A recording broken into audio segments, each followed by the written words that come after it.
วัสดีครับยินดีต้อนรับเข้าสู่ช่อง LT ลูกไตนะครับตอนนี้คุณกำลังอยู่กับผมจายพันแสงนะครับเนื่องจากว่าเราพูดเรื่องของเกี่ยวกับการเมืองการทหารมาหลายคลิปแล้วนะครับคลิปนี้เราก็จะมาพูดถึงเรื่องของเศรษฐกิจกันบ้างนะครับเพื่อให้ช่องของเรามีความหลากหลายผมก็จะพยายามทำเกี่ยวกับเศรษฐกิจเกี่ยวกับการเมืองการทหารทุกอย่างที่เกี่ยวกับคนไทยใหญ่นะครับผมจะเอามาเล่าให้หมดนะครับวันนี้ก็เราจะมาเล่าเรื่องเกี่ยวกับว่าคนไทยใหญ่นั้นมีอิทธิพล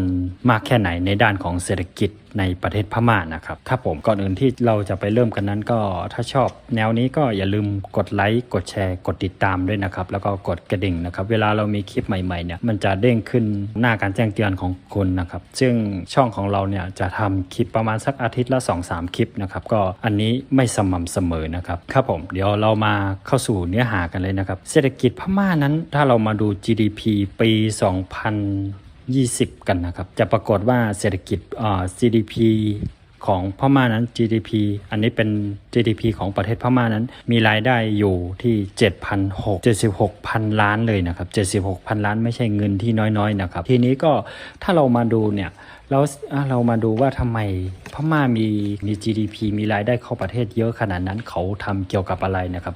ก็โครงสร้างของเศรษฐกิจของพม่านั้นก็ส่วนใหญ่ก็จะเป็นในเรื่องของเพชรพลอยเพชรนินจินดาแล้วก็น้ำมันแล้วก็ก๊าซธรรมชาติอะไรต่างๆพวกนี้นะครับก็มีทั้งส่งออกจีนส่งออกอินเดียนะครับก็ส่งออกหลายๆประเทศนะครับรวมถึงไทยด้วยนิดหนึ่งนะครับคือถ้าเรามาดู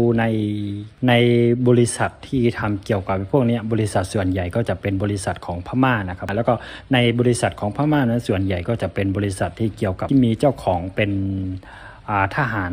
ที่มีเจ้าของเป็นลูกของนายพลหลานของนายพลประมาณนี้ลูกหลานของทหารทั้งหมดทหารของพม่าทั้งหมดนะครับแต่มีอยู่บริษัทหนึ่งที่เป็นบริษัทคนไทยที่เชื่อกันว่าเป็นเจ้าของเป็นคนไทยนะครับก็คือ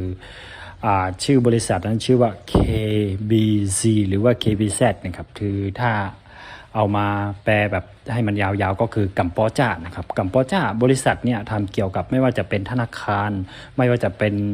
ในเรื่องของสายการบินไม่ว่าจะเป็นเรื่องของขุดแร่ขุดทองพวกนี้ก็ทำนะครับแต่เขาจะเรื่องชื่อในด้านของการท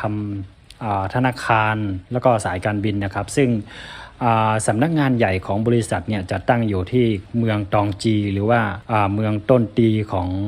เมืองหลวงของคนไทยใหญ่นะครับบริษัทนี้เนี่ยก่อตั้งขึ้นมาเมื่อปี1994นะครับก็ตอนนี้ก็เกือบจะ30 ปีแล้วนะครับซึ่งเขาก็ทำเกี่ยวกับพวกธนาคารพวกสายการบินนะครับโดยที่ธนาคารของ KBC Bank หรือว่ากัมพูชา Bank เนี่ยมีสาขาอยู่ทั่วประเทศพม่านะครับ500 กว่าสาขาเลยนะครับแล้วก็มีตู้ ATM ที่เอาไว้ใช้กดเงินนี้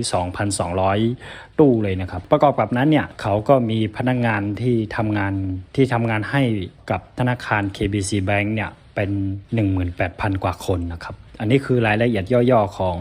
ธนาคารนี้นะครับซึ่งรายได้ของบริษัทรายได้ของธนาคารเนี่ยต่อปีเนี่ยเขาไม่ได้เปิดเผยไว้ผมไปหายังไงก็ค้นหาไม่เจอนะครับอันนี้ก็ต้องขอโทษด้วย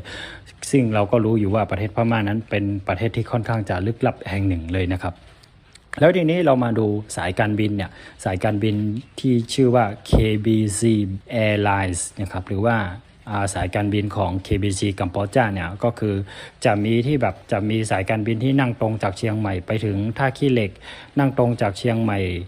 ไปลงที่ย่างกุ้งพวกนี้ได้หมดนะครับสายการบินเนี่ยก็จะมีเครื่องบินอยู่ในเครือ14 ลำเลยนะครับแล้วก็กำลังสั่งซื้ออีก4 ลำนะครับซึ่งเครื่องบินส่วนใหญ่ก็จะมาจากนิวซีแลนด์นะครับก็อันนี้เป็นรายละเอียดคร่าวๆของบริษัทไทยใหญ่ที่ไปประชิดตัวหรือว่าไปแย่งการตลาดในประเทศพม่านะครับซึ่งถือว่าเป็นบริษัทที่ใหญ่มากๆนะครับบริษัทที่เป็นแบบมีธุรกิจต่างๆที่อยู่ในเครือนะครับอันนี้คือที่เรารู้ที่กำลังก่อตั้งขึ้นมาแล้วยังไม่ได้รับความนิยมเท่าไหร่ตอนนี้ก็จะมีพอร์ตแลนด์หรือว่าเป็นซีเมนต์บริษัทซีเมนต์ของ KBC แล้วก็จะมีในเรื่องของติวเตอร์ในเรื่องของการกวดนะครับกวดวิชาต่างๆในพม่านะครับซึ่งถือว่าเป็นบริษัทใหญ่มากๆนะครับอันนี้คือในด้านของ power หรือว่าในด้านของอำนาจในด้านเศรษฐกิจในประเทศพม่าของคนไทยใหญ่นะครับก็มีแค่นี้นะครับก็นี่คือบริษัทใหญ่ อันดับต้นๆของพม่าที่มีสัญชาติเป็นที่มีเจ้าของเป็นคนไทยใหญ่นะครับก็นี้ก็เป็นสิ่งที่คนไทยใหญ่ภาคภูมิใจนะครับสินค้าที่เกี่ยวกับ KBC คนไทยใหญ่ก็จะสนับสนุนนะครับล่าสุดก็ KBC เนี่ยหรือว่ากัมพูชาเนี่ยเขาก็มีทีมฟุตบอลเป็นของตัวเองนะครับก็ตั้งขึ้นมาเป็นของตัวเองก็มีทั้งคนไทยและคนอะไรต่างๆแต่เขาจะใช้ธงชาติเป็นของคนไทยใหญ่นะครับครับผมอันนี้คือความภาคภูมิใจของคนไทยใหญ่นะครับถ้าใครที่มีข้อมูลมากกว่านี้ก็รบกวนคอมเมนต์เข้ามาคุยกันได้นะครับสำหรับผมวันนี้ก็มีแค่นี้ถ้าชอบคลิปนี้อย่าลืมกดไลค์กดแชร์กดติดตามด้วยนะครับขอบพระคุณมากครับ